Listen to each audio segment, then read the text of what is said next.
Okay, I'm ready. I do that. Just sneaky. Oh, sneaky. Hey, speaking of sneakiness, we're getting all kinds of feedback. I did not at any point, I don't recall advocating putting your tongue on a frozen lamppost, did I? On this airways. No, I did not advocate that as a new hobby. However, I did point out that it was done at one time, and this is a situation that you got to accept. It's just like there was a brief flurry at one time when I was about 10 of kids going down. There was a flurry of activity in this department. There was a kind of a new hobby that broke out, was to go down to the railroad tracks where they had these trains that go by and put a penny on the track. Now, the purpose of that particular curious hobby was to flatten the penny out.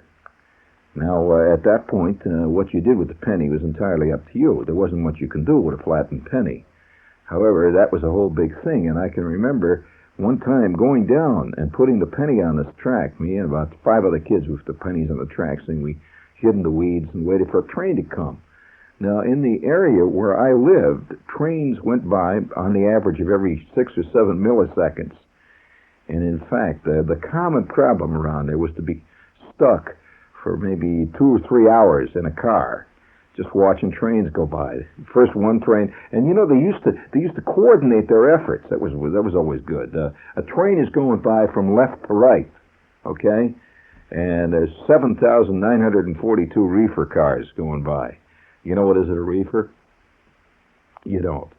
Well, that's a refrigerator car, okay? All right, you stick with me and you'll learn all kinds of stuff. This is a fantastically educational scene here. And so the reefers are going by, see, boom, boom, boom.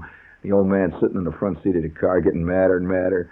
And boom, boom, boom, they go roaring past. Boom, boom, boom, boom.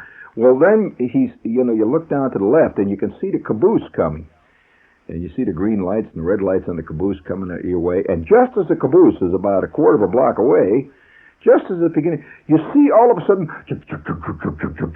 going the opposite direction on another track, going from right to left. There's another train with 7,942 cars. So the first train goes by, and now the second one's got you.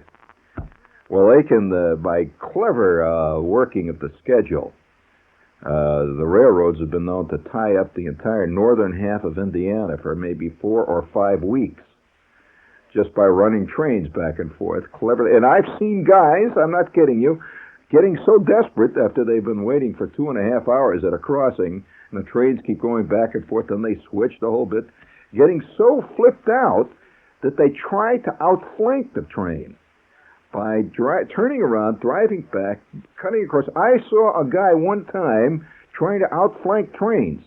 He started in northern Indiana and did not outflank trains till he just was to the west of Dubuque, Iowa, at which point he made a right turn and proceeded to drive all the way back and finally got to South Chicago only 2.5 days after his appointment. But he did it. He outflanked the son of a gun, So I'm just saying to you that there's all kinds of problems in life, and you have to accept it. So would you please give me a little of the problem music, Herbert, please? 1, 2, 3. I just feel like singing.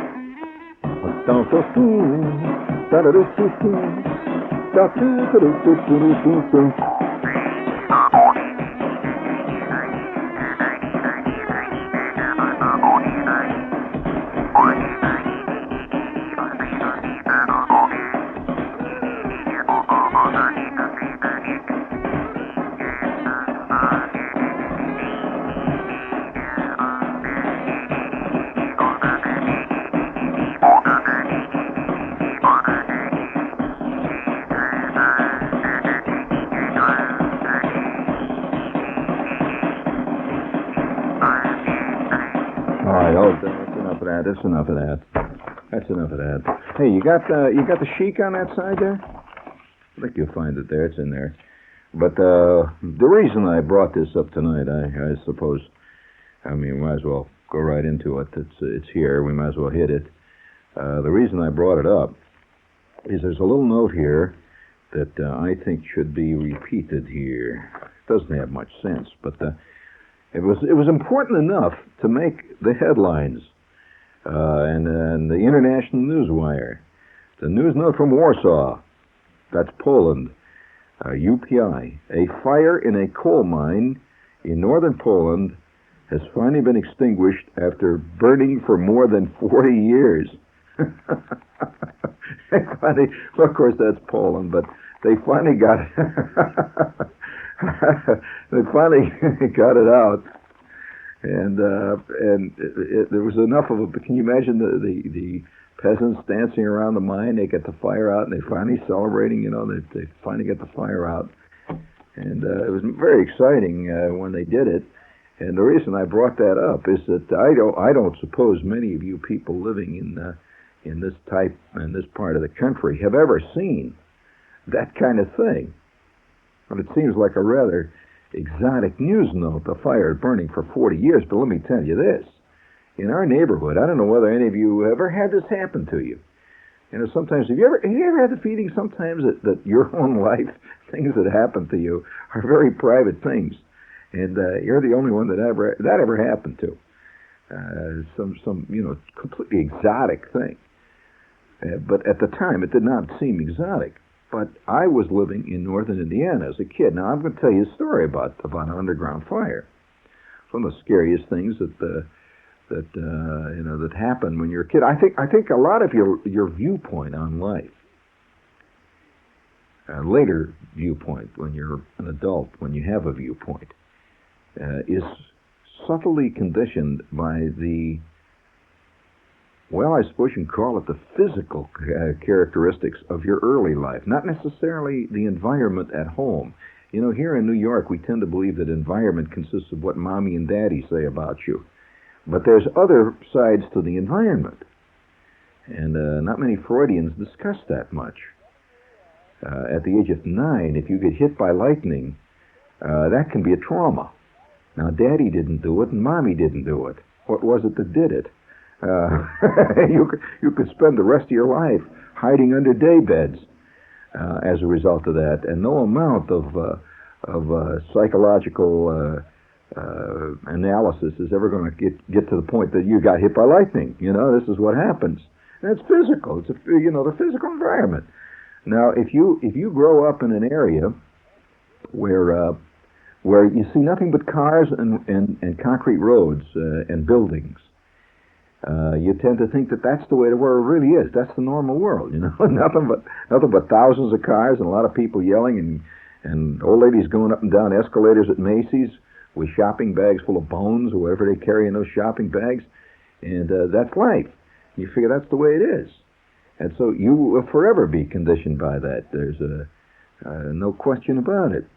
Now, if you grow up, for example, in a state like Kansas or Nebraska,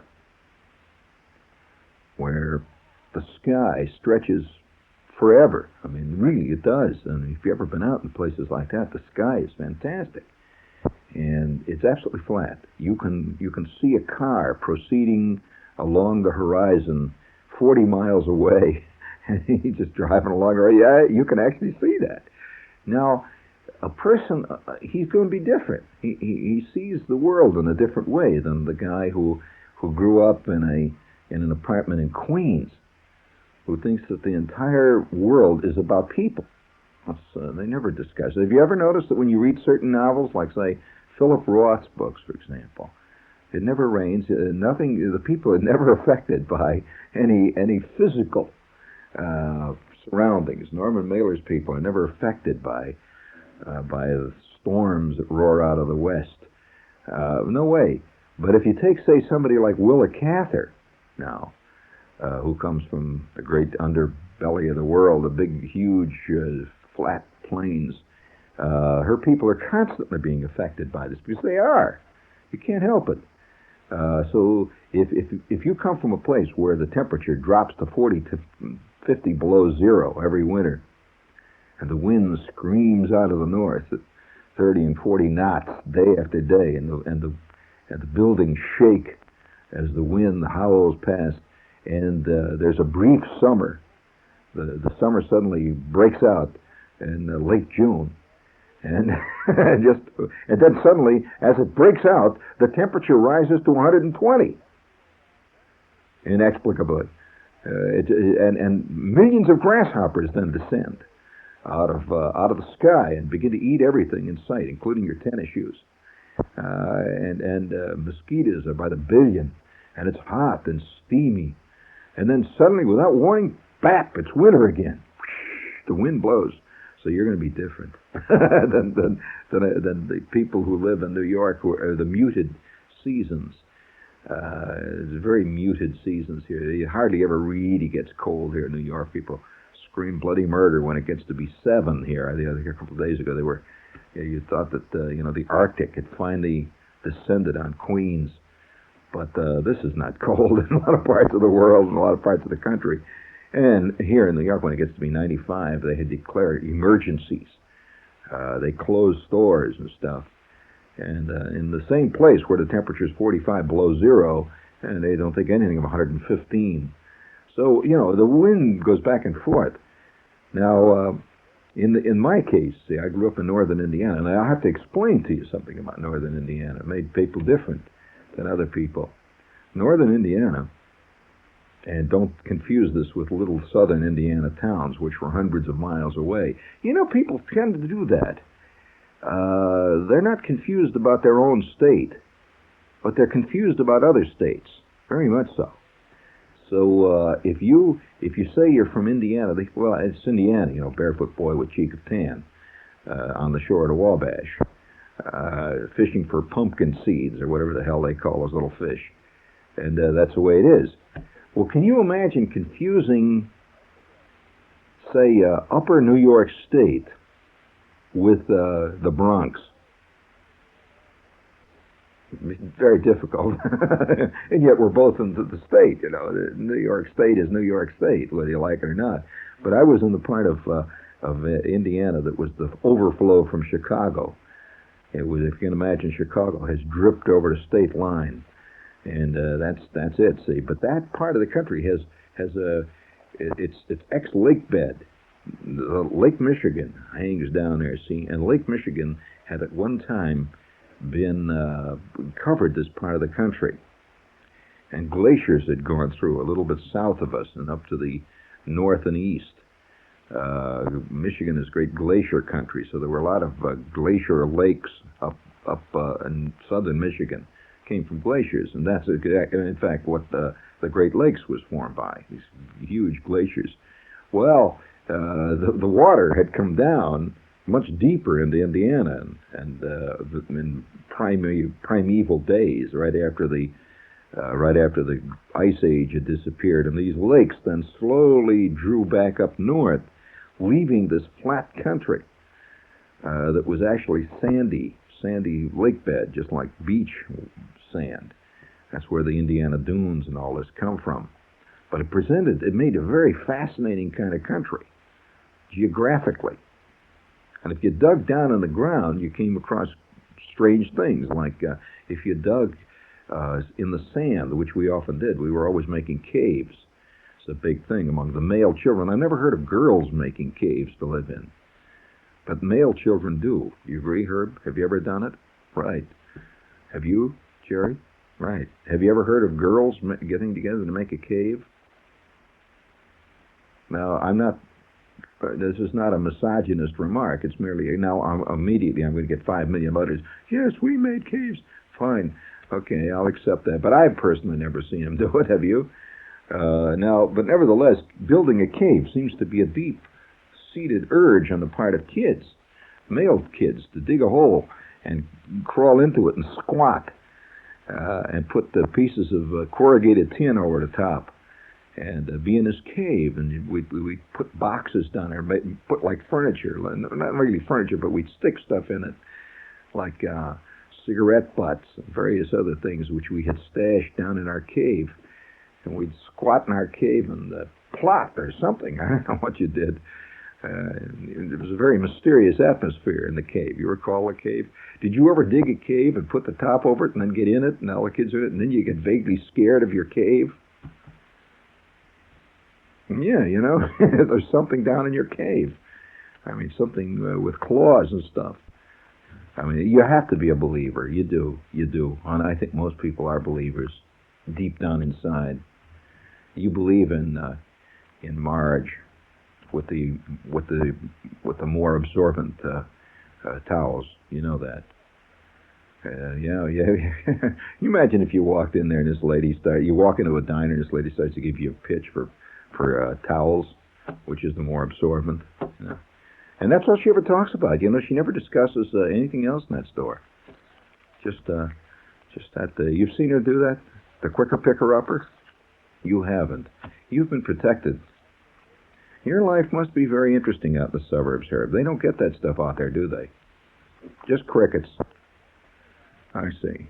Well, no wonder you're beginning to feel like the backwash of life is just eddying around your Pat Boone moccasins.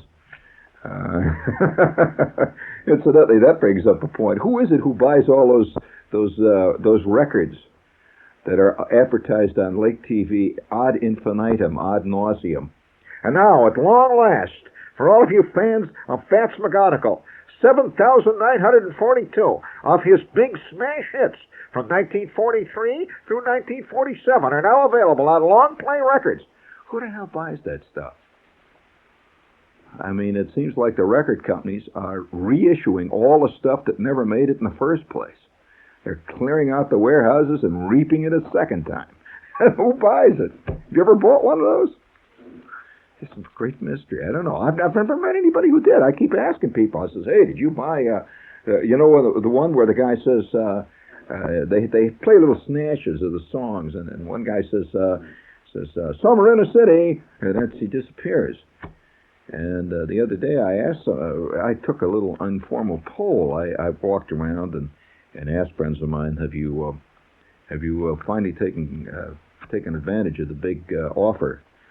742 hits featuring your favorite singing groups of the 40s and 50s. The ones that tap dance, the three platters, the three ding-dongs. Is taking advantage of that offer yet? It's not going to last long. And I have not found anybody who bought any yet. But there seems to be an insatiable demand out there for used mediocrity. It would seem to me, though, that most people would be glad to get rid of their old life. Reminds you of so many bad things. But apparently there is a sickness afoot in the land where as soon as we have outgrown a period, and that's now generally just a decade, we immediately begin to believe that was the good old days. Now we are led to believe that the 50s were the good old days. People were simple and wonderful in those days. Of course, they forget all about Joe McCarthy and other niceties of the period, and the Korean War and everything else that went on in that time. But it was a simple, nice period.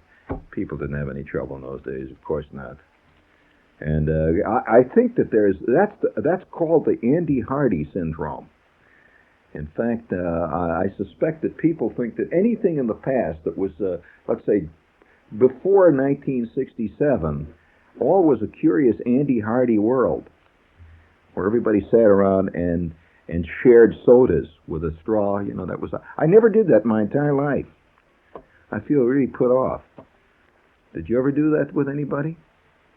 I didn't. Either did you, Herb? No. Well, there's another informal poll that the stuff you were supposed to have done, you never did. But you see, I think what we're doing is rapidly putting together a non-realistic past, which had nothing to do with the way it really was. And we've all apparently lived in a gigantic Andy Hardy script in the past. It's only now that's rotten. Of course, this is an old Shepherd thesis, that one of the great illusions of man is that it used to be groovy. It used to be colorful and wonderful. People were warm. And it will be in the future when man finally grows up. It's only now that's rotten. Of course, this has persisted since Plato's time. We've never arrived at the millennia. Nor have we ever experienced the warm, soft caro syrup glow of that curious nostalgic past, which people keep believing happened. I don't believe it. I never sat with somebody named Mary Jane and drank sodas and sitting around, and they always show them sitting around a jukebox. You've seen that in those things there. I remember stealing hubcaps. I do recall that, but that was not necessarily nostalgic. Got shot at once doing that. Didn't do it with somebody named Mary. I never knew anybody named Mary Jane. And the idea of her sticking a straw into my soda and drinking, I said, "Oh, ugh, Mary Jane lips, ugh, poison." No way. But that's all part of the myth of our time, promulgated by late night television spots. Now, I suppose the reason I have this rotten view. By the way, a lot of people believe that other people lived those lives. It is firmly believed that other people had this simple, cheerful, friendly, walking around, handshaking boyhood. And they, personally, were stuck with a bunch of clods in their family, and nothing ever much happened. But it's the other guys. But this, again, is all part of the media. You have to get used to that. That's called media burn. And you can treat that. You can't cure it. You can treat it with unguentine, properly placed in certain parts and rubbed in on your psyche. But that's in passing. I'm sorry, Herb. Well, you, Herb, you've seen these nostalgic things. Did you live in any of that stuff that they talk about? I don't know of anybody who did. No way. Yes. Do you remember the days when you and Mary Jane used to sit in the front seat of your car at the drive-in and listen to Fats Domino? No, come on. Most people didn't know Fats Domino was alive, and didn't know Mary Jane at all. But that's the way nostalgia goes, which is a terrible sickness of our time. And speaking of that, I was struck by the similarity of the story. The Polish fire. They got the fire out. You thought I'd left that, didn't you? Oh no. Those hell fires burning below our feetses, our little old feetses, is always with me. The fires of hell reaching out. And of course, I'd have to say that probably the natives in the area there, since this fire had been burning for 40 years, man or boy, that's a long time, 40 years. Probably a great mythology grew up around there about the original reason for the fire. As old residents died off and the fire burned on, and new residents were born and grew up, and the fire burned on and on. Eventually, the natives of the area there would have a whole system of fables and myths about the big fire down there at the end of the road. Well, and I know because I speak with some genuine experience in this. When I was a kid, now you ready for a scary story? And this is why I told you about that northern Indiana geography. Things happened there that did not and could not happen here because of the actual soil we had. The fact that there had been a lake there once before. And before that, there were jungles, obviously. And back in the prehistoric times, there had been things there on the earth that are not found on seacoasts. And that's where we're living right here, on a seacoast. And I was a kid. And we used to, I was just a little kid. And there were other little kids living in the neighborhood. And we were about a mile from the lake, Lake Michigan. And drive once in a while, going to different places. And you'd see glimpses of the lake off there in the middle distance. Now, the lake, in some ways, is even more lethal than the ocean. Reason being that most people know the ocean is lethal, so they give it a wide berth. But the lake has a curious, benevolent look to it, Lake Michigan. And for that reason, it becomes very dangerous. Great waves will all of a sudden, without any warning, spring up and sweep over the land. And actually, I've seen cars swept right out into the lake, right off of a main highway. Fantastic. Just seconds, 1 minute before, there were guys driving ahead of you. And the wind came up all of a sudden, and great waves would roar over, tremendous crashing waves. And I saw a car just turning end over end, just hit by a wave, just spinning end over end, and down into the water. And they never did find the guy. It's very dangerous. And you'd see it occasionally, just the odd glimpses driving around. And so eventually you begin to have a sort of a curious subterranean knowledge that nature is not necessarily benevolent. In fact, it's most often the opposite. It's out to get you. It's only if you live in the big cities that you believe that nature is a beautiful and benevolent thing. I think most of those nature shows that are put on television are put on there for city people who believe that somehow if they could get away, if they could quit the agency and go up into the wilds of Maine, buy themselves a couple of acres, and they would live this Thoreauian, beautiful life up there. Well, nothing could be further from the truth. Nothing. But this is another fantasy of our time. Like every past decade was somehow kind of nice and warm. It's only now that it's rotten. It's part of the myth. And we were kids growing up. We weren't even growing up yet. You didn't start growing up till a couple of years after that. we were just walking around kids. And down at the end of the street, we had there were prairies around there. This was large prairie country. And off to the west, in fact, just next to the school I went to, which was the Warren G. Harding School, was an enormous primitive swamp that stretched for dozens and actually probably around 15 or 20 miles. It was a big swamp. And cattails, snakes. Nobody ever went there. A real swamp. If you've ever lived next to a swamp, that's not at all like living next to an ocean or a lake or a river. A swamp has a curious, very distinct, sinister air to it. One of my most favorite names in America is the name of a great swamp, the Dismal Swamp. Ever hear of it? That's a great name. Really a great name, the Dismal Swamp. And I used to always, when I was a kid, I used to read books where the Boy Scout troop or whatever it was, the hero Tom Slade. You ever hear of Tom Slade? Tom Slade was a heroic kid that was a Boy Scout. Tom Slade in the Dismal Swamp. Well, the swamp, you see, has a curious romance about it. And not only romance, but a deep strain of menace to it.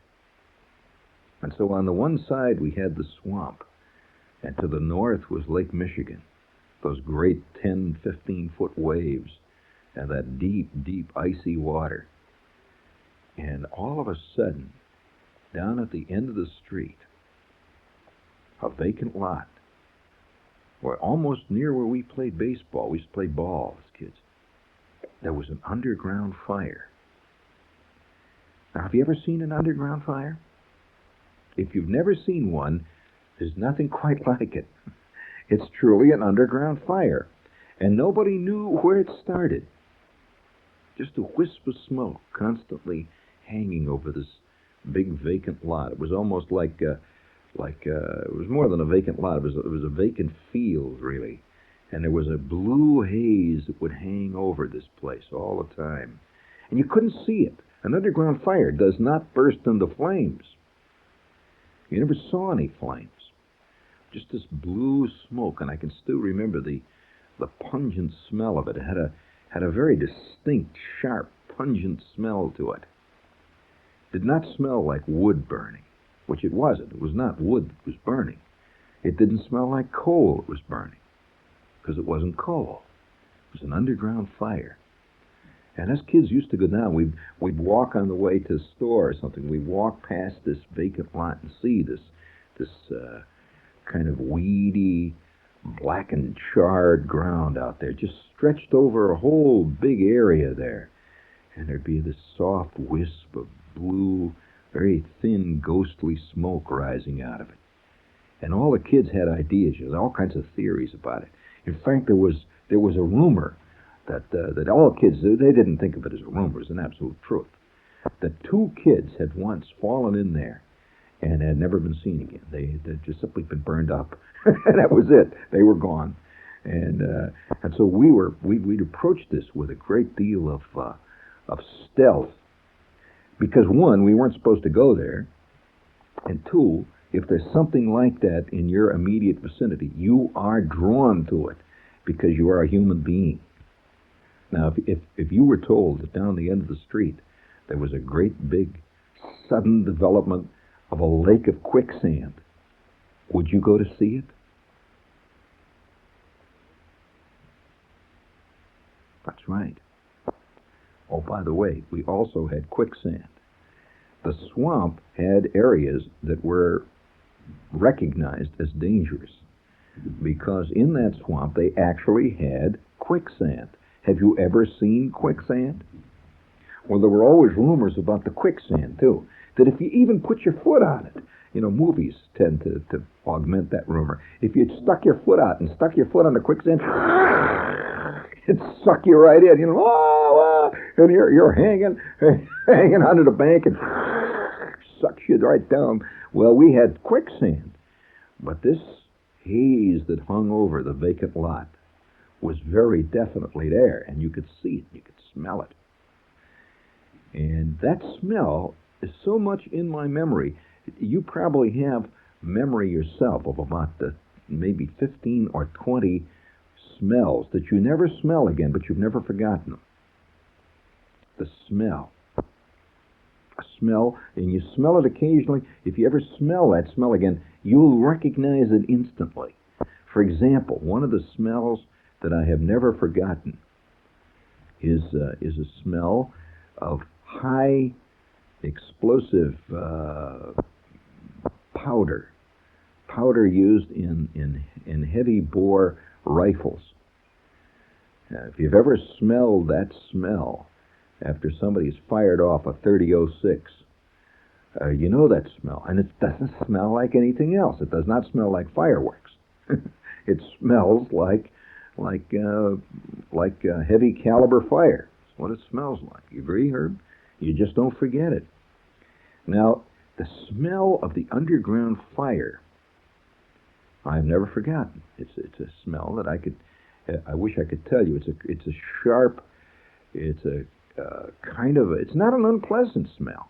It doesn't smell like the dumps over here in Jersey burning. No way. It's a smell that has a sharp, almost aromatic quality to it. But it is a distinct smell. And it just went on and on and on. Year after year, that blue smoke would hang over that vacant lot, the underground fire. And once in a while, we got so we just, it was so much part of our life, we just accepted it. Nobody talked about the underground fire. Just accepted it. Once in a great while, somebody would talk about it. Like, you'd be hanging around a playground, somebody'd say, hey, that thing started. Well, what it is that's burning down there? Yeah, you'd just say, I don't know. And nobody ever quite knew when it started. But all they knew was it went on and on and on. The smell of the underground fire just never stopped until that one fantastic day. That the underground fire had been going as long as I could remember. And now I was about 15 when this thing happened. And I had been a little kid when I first heard about the underground fires. It probably was going on for 10 years. Who knows how long it went before that. Well, one day, it was in the afternoon. It was on a Saturday afternoon.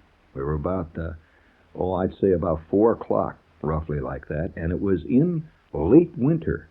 See, an underground fire never stops, winter or summer. It goes on and on. This was late winter.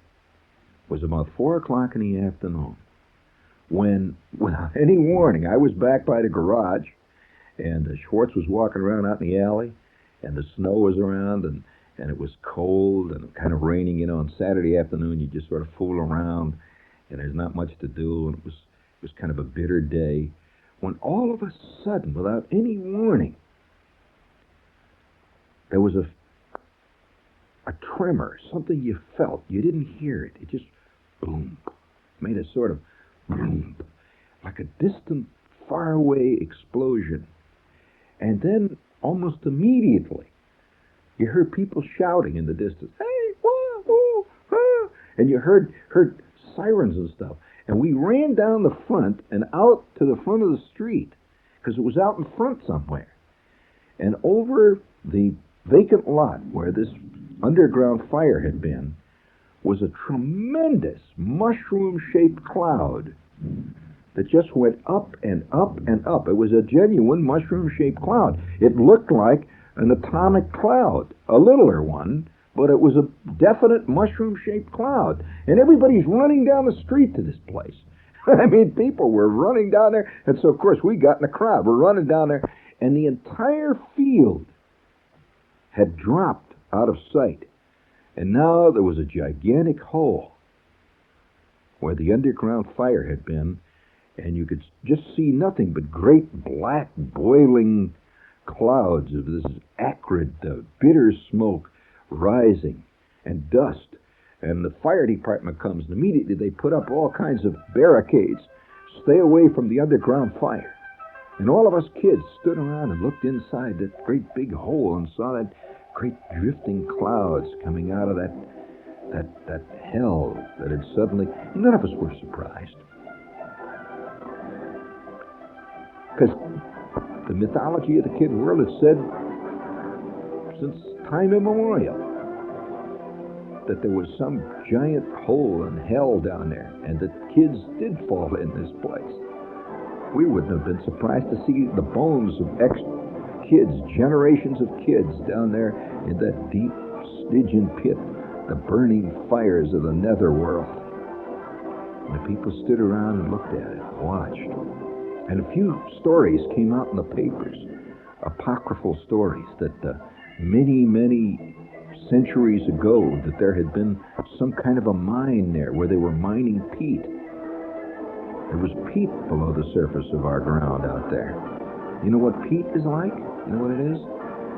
And that they had been mining peat, and that there was a mine there. But nobody ever really found out what it was. It just burned on and on, even with the great pit yawning to the sky. So you never know.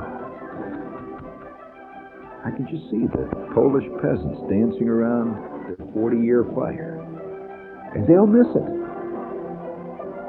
Even though they celebrated when the fire was out, they will miss it.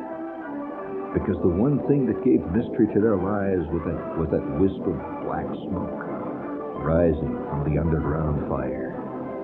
Yes, just below your feet, God knows what lies. Alligators in the subways, rats, snakes, beavers, evil of all kinds.